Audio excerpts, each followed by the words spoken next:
ಸ್ನೇಹಿತರೆ, ಮೀಡಿಯಾ ಮಾಸ್ಟರ್ಸ್ಗೆ ಸ್ವಾಗತ, ಸುಸ್ವಾಗತ.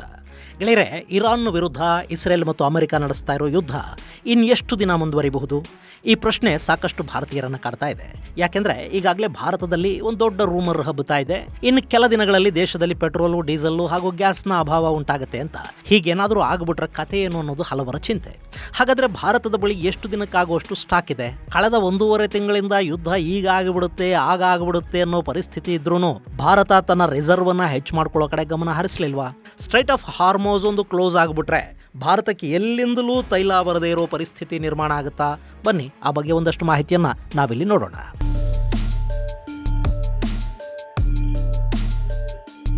ಗೆಳೆಯರೆ, ಇವತ್ತು ಜಗತ್ತು ತುಂಬ ಚಿಕ್ಕದಾಗಿದೆ.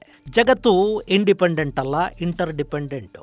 ಈಗ ನೋಡಿ, ಎಲ್ಲೋ ಸಾವಿರಾರು ಕಿಲೋಮೀಟರ್ ದೂರದಲ್ಲಿ ನಡೀತಿರೋ ಯುದ್ಧ ಭಾರತದ ಮೇಲೆ ಪರಿಣಾಮವನ್ನು ಬೀರುವಷ್ಟು ತಾಕತ್ತನ್ನು ಹೊಂದಿದೆ ಅಂದರೆ ನಾವೆಲ್ಲ ಒಬ್ಬರ ಮೇಲೊಬ್ಬರು ಎಷ್ಟು ಡಿಪೆಂಡ್ ಆಗಿದ್ದೀವಿ ಅಲ್ವಾ?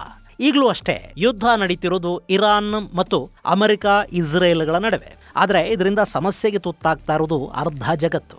ಅರೆ, ಇರಾನ್ ದಾಳಿ ಮಾಡ್ತಾ ಇರೋದು ಇಸ್ರೇಲ್ ಮೇಲೆ, ಅರಬ್ ದೇಶಗಳ ಮೇಲೆ ಅಲ್ವಾ? ಹಿಂಗಿರುವಾಗ ಅವರಿಗೆ ಸಮಸ್ಯೆ ಆಗಬೇಕೇ ಹೊರತು ಅರ್ಧ ಜಗತ್ತಿಗೆ ಹೆಂಗೆ ಸಮಸ್ಯೆ ಆಗುತ್ತೆ ಅನ್ನೋ ಪ್ರಶ್ನೆ ನಿಮ್ಮನ್ನು ಕಾಡ್ತಾ ಇರಬೇಕು.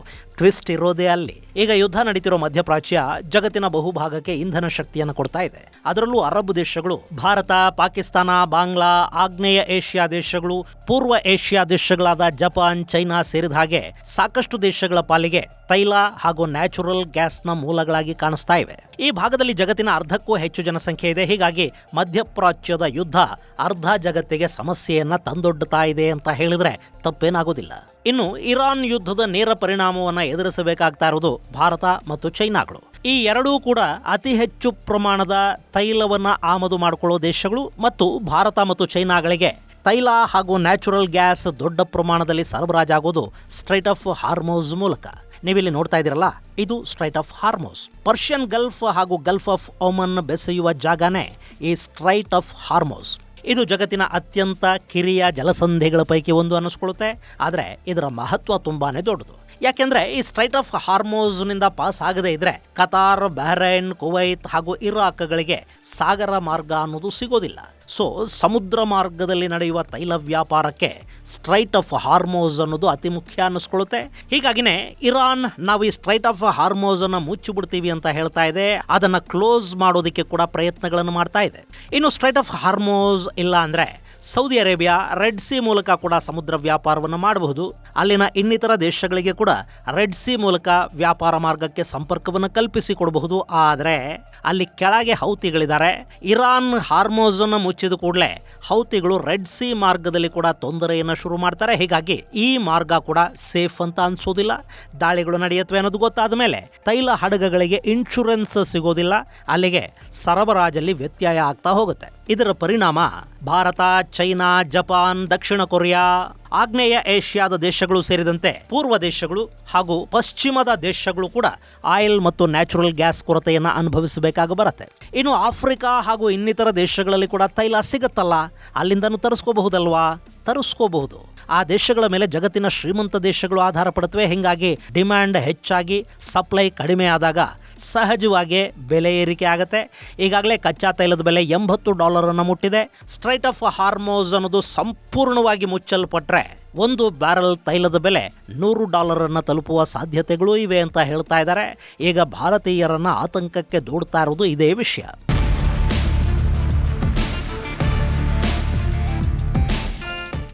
ಭಾರತ ತನಗೆ ಬೇಕಾದ 88% ಗ್ಯಾಸ್ ಹಾಗೂ ಕಚ್ಚಾ ತೈಲವನ್ನ ಬೇರೆ ಬೇರೆ ದೇಶಗಳಿಂದ ಆಮದು ಮಾಡಿಕೊಳ್ಳುತ್ತೆ. ಅದರಲ್ಲಿ 44% ಸ್ಟ್ರೈಟ್ ಆಫ್ ಹಾರ್ಮೋಸ್ ಮೂಲಕವೇ ಆಮದಾಗ್ತಾ ಇದೆ. ಮೊದಲು ಅಂದ್ರೆ ಯುಕ್ರೇನ್ ಯುದ್ಧ ಶುರುವಾಗೋದಕ್ಕೆ ಮೊದಲು ಇರಾಕ್ ಭಾರತದ ಅತಿ ದೊಡ್ಡ ತೈಲ ಸರಬರಾಜುದಾರ ದೇಶ ಆಗಿತ್ತು. 2ನೇ ಸ್ಥಾನದಲ್ಲಿ ಸೌದಿ ಅರೇಬಿಯಾ ಇತ್ತು. ಹಾಗೆ UAE, ಕತಾರ್ಗಳಿಂದ ನ್ಯಾಚುರಲ್ ಗ್ಯಾಸ್ ಅನ್ನ ಭಾರತ ಆಮದು ಮಾಡ್ಕೊಳ್ತಾ ಇತ್ತು. ಅಮೆರಿಕ, ಆಫ್ರಿಕಾದ ದೇಶಗಳಿಂದ ಕೂಡ ತೈಲ ಖರೀದಿಯನ್ನು ಭಾರತ ಮಾಡ್ತಾ ಇತ್ತು. ಆದರೆ ಅದರ ಪ್ರಮಾಣ ಕಡಿಮೆ ಇತ್ತು. ಇನ್ನು ಈಗ ರಷ್ಯಾದ ತೈಲ ಖರೀದಿಯನ್ನು ಕಡಿಮೆ ಮಾಡಬೇಕು ಅಂತ ಅಮೆರಿಕ ಭಾರತದ ಮೇಲೆ ಒತ್ತಡ ಹೇರೋದಕ್ಕೆ ಶುರು ಮಾಡ್ತು. ಭಾರತ ತೈಲ ಖರೀದಿಯನ್ನು ಕಡಿಮೆ ಮಾಡುತ್ತೆ ಅಂತ ಅಮೆರಿಕಾನೇ ಹೇಳ್ತಲೂ ಬರ್ತಾ ಇತ್ತು. ಆದರೆ ಭಾರತ ಮಾತ್ರ ರಷ್ಯಾದಿಂದ ತನ್ನ ತೈಲ ಖರೀದಿಯನ್ನು ನಿಲ್ಲಿಸೂ ಇಲ್ಲ, ಕಡಿಮೆನೂ ಮಾಡಿಲ್ಲ. ಈಗ ಸ್ಟ್ರೈಟ್ ಆಫ್ ಹಾರ್ಮೋಸ್ ಮುಚ್ಚಿದ್ರೆ ಭಾರತಕ್ಕೆ ರಷ್ಯಾದ ತೈಲ ಸರಬರಾಜಲ್ಲಿ ಯಾವ ಸಮಸ್ಯೆನೂ ಆಗದೇ ಇರಬಹುದು. ಜೊತೆಗೆ ರಷ್ಯಾದಿಂದ ನಾವು ತರಿಸಿಕೊಳ್ಳುವ ತೈಲದ ಪ್ರಮಾಣ ಕೂಡ ಹೆಚ್ಚಾಗಲೂಬಹುದು.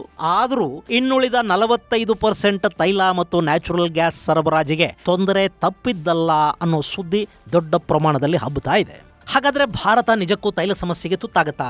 ಜಗತ್ತು ಅತಂತ್ರ ಸ್ಥಿತಿಯಲ್ಲಿರುವಾಗ ಭಾರತ ತೈಲ ದಾಸ್ತಾನನ ಮಾಡಿಕೊಂಡೇ ಇಲ್ವಾ? ಗೆಳೆಯರೆ, ಹಿಂದಿನ ದಿನಗಳಿಗೆ ಹೋಲಿಸಿದ್ರೆ ಈಗ ಭಾರತದ ಬಳಿ ತೈಲ ದಾಸ್ತಾನಿಗೆ ಕೊರತೆ ಏನಿಲ್ಲ. ಸದ್ಯಕ್ಕೆ ಇಂಧನ ಇಲಾಖೆ ಹೇಳ್ತಾ ಇರೋ ಪ್ರಕಾರ ಸುಮಾರು 74 ದಿನಗಳಿಗೆ ಬೇಕಾಗುವಷ್ಟು ತೈಲ ನಮ್ಮ ಬಳಿ ಸ್ಟಾಕ್ ಇದೆ. ಅಂದ್ರೆ ಸಂಪೂರ್ಣವಾಗಿ ಎಲ್ಲಿಂದಲೂ ಭಾರತಕ್ಕೆ ಒಂದೇ ಒಂದು ಹನಿ ತೈಲ ಬಾರದೇ ಇದ್ರೂ ಕೂಡ ನಾವು 74 ದಿನಗಳ ಕಾಲ ತಡ್ಕೊಳ್ಳೋದಕ್ಕೆ ಸಾಧ್ಯ ಆಗುತ್ತೆ. ಈ ದಾಸ್ತಾನನ್ನ 100 ದಿನಗಳಿಗೆ ಸಾಕಾಗುವಷ್ಟು ಪ್ರಮಾಣಕ್ಕೆ ಹೆಚ್ಚು ಮಾಡಿಕೊಳ್ಳೋ ಬಗ್ಗೆ ಕೂಡ ಭಾರತ ಯೋಚಿಸ್ತಾ ಇದೆ, ಪ್ರಯತ್ನಗಳನ್ನು ಮಾಡ್ತಾ ಇದೆ. ನಮ್ಮ ಮಂಗಳೂರು, ವಿಶಾಖಪಟ್ಟಣಂ, ಪೋದೂರುಗಳಲ್ಲಿ ಸುಮಾರು 5.33 ಮಿಲಿಯನ್ ಮೆಟ್ರಿಕ್ ಟನ್ಗಳಷ್ಟು ದಾಸ್ತಾನಿದೆ. ಈ 3 ಪ್ರದೇಶಗಳಲ್ಲಿರೋ ದಾಸ್ತಾನೆ 9.5ರಿಂದ 10 ದಿನಗಳ ಬೇಡಿಕೆಯನ್ನು ಈಡೇರಿಸುತ್ತೆ. ಇದರ ಜೊತೆ ಭಾರತದಲ್ಲಿರೋ ರಿಫೈನರಿಗಳು ಹಾಗೂ ಮಾರ್ಕೆಟಿಂಗ್ ಕಂಪನಿಗಳು ಅಂದರೆ IOCL, BPCL, HPCLಗಳಲ್ಲಿ ಸುಮಾರು 64.5 ದಿನಗಳಿಗಾಗುವಷ್ಟು ಕಚ್ಚಾ ತೈಲವನ್ನು ಸ್ಟಾಕ್ ಮಾಡಿಟ್ಟುಕೊಳ್ಳಲಾಗಿದೆ. ಹಾಗೆಯೇ ಈಗಾಗಲೇ ತೈಲ ಮತ್ತು ನ್ಯಾಚುರಲ್ ಗ್ಯಾಸ್ ಅನ್ನು ತುಂಬಿಕೊಂಡು ಹೊರಟಿರೋ ಟ್ಯಾಂಕರ್ಗಳಲ್ಲಿ ಸುಮಾರು 10ರಿಂದ 15 ದಿನಗಳಿಗಾಗುವಷ್ಟು ತೈಲ ಇದೆ ಅನ್ನೋ ಮಾಹಿತಿ ಪೆಟ್ರೋಲಿಯಂ ಸಚಿವಾಲಯದಿಂದ ಬರ್ತಾ ಇದೆ. ಹಾಗೆ ರಿಫೈನ್ ಆಗಿರೋ ಡೀಸೆಲ್, ಪೆಟ್ರೋಲ್ ಇದೆಯಲ್ಲ, ಅದು ನಮಗೆ 7ರಿಂದ 10 ದಿನಗಳವರೆಗೆ ಸಾಕಾಗುತ್ತೆ.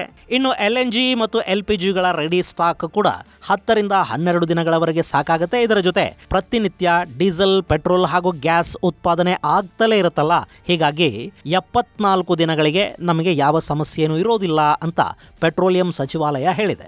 ಸೊ 2.5 ತಿಂಗಳುಗಳ ಕಾಲ ಯುದ್ಧ ಹೀಗೇ ಮುಂದುವರಿತಾ ಇದ್ರೂ ಕೂಡ ತೈಲ, ಗ್ಯಾಸ್ ವಿಷಯದಲ್ಲಿ ಭಾರತ ಹೆಚ್ಚು ತಲೆ ಕೆಡಿಸ್ಕೋಬೇಕಾದ ಅಗತ್ಯ ಇರೋದಿಲ್ಲ.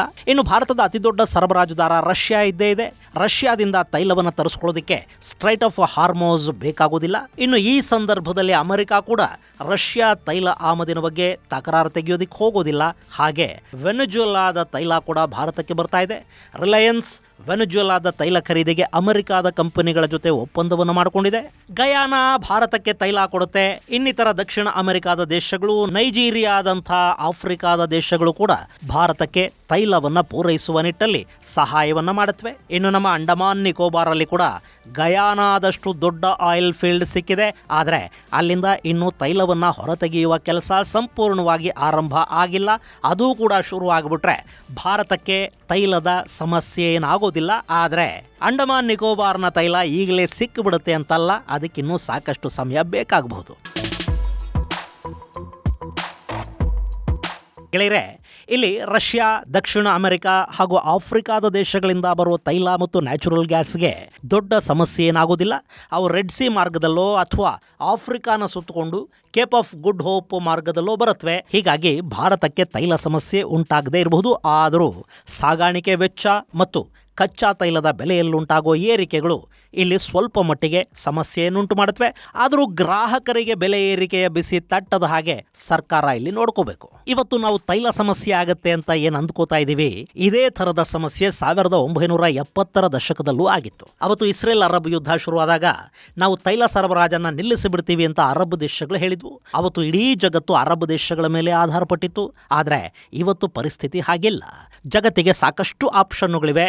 ಸೊ ಭಾರತ ಆಗಲಿ, ಚೈನಾ ಆಗಲಿ, ಇನ್ನಿತರ ಯಾವುದೇ ದೇಶಕ್ಕೂ ತೈಲದ ಕೊರತೆ ಉಂಟಾಗದೇ ಇರಬಹುದು.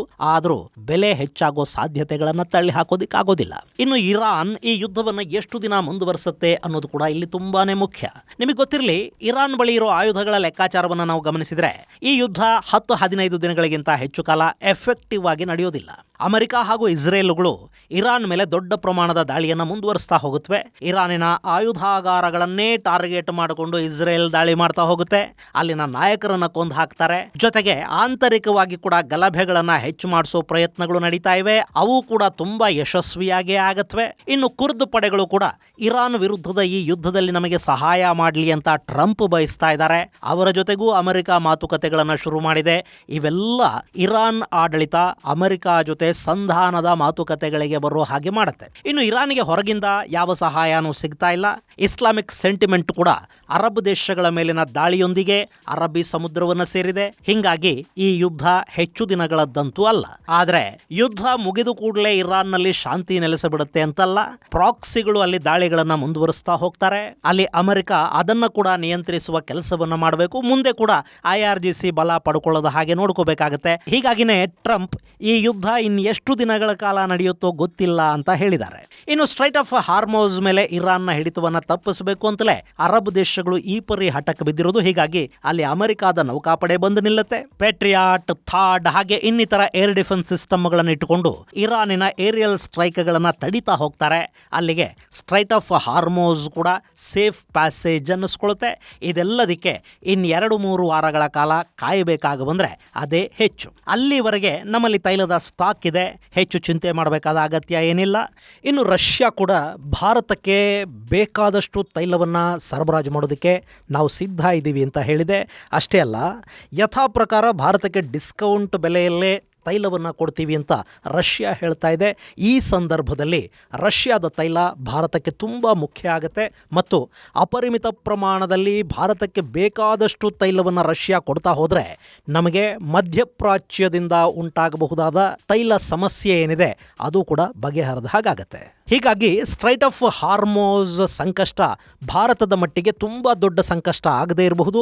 ಆದರೆ ಅಂತಾರಾಷ್ಟ್ರೀಯ ಮಟ್ಟದಲ್ಲಿ ತೈಲ ಬೆಲೆ ಏರಿಕೆ ಆಗೋದ್ರಿಂದ ರಷ್ಯಾ ನಮಗೆ ಡಿಸ್ಕೌಂಟ್ ಕೊಟ್ಟರು ಈಗ ನಾವೇನು ತೈಲವನ್ನು ಖರೀದಿ ಮಾಡ್ತಾ ಇದ್ದೀವಿ ಅದಕ್ಕಿಂತ ಸ್ವಲ್ಪ ಹೆಚ್ಚಿನ ಬೆಲೆಯನ್ನು ರಷ್ಯಾಗೆ ಕೊಡಬೇಕಾಗಿ ಬರಬಹುದು. ಇಷ್ಟರ ನಂತರ ಕೂಡ ತೈಲಕ್ಕೆ ಸಮಸ್ಯೆ ಅಂತೂ ಇರೋದಿಲ್ಲ.